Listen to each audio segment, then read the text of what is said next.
perché è una gara che non può, praticamente noi come ausiliari dovremmo rimanere in 28 e poi in base alle strutture a 8 o 10 saranno le quote, quindi si andrebbe dai 28 più 10 teoricamente a 38, quando noi attualmente siamo in 90.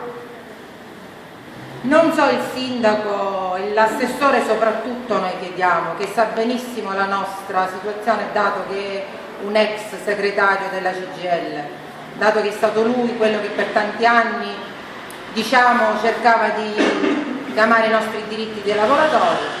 So soltanto una cosa, che negli ultimi tempi siamo stati abbandonati da tutti indistintamente.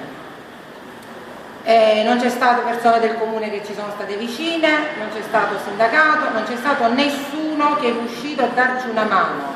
Inutile che adesso si fanno belli e dicono che hanno fatto la proposta e l'assessore la sta accettando, perché noi in questo anno e mezzo abbiamo camminato da soli. L'unica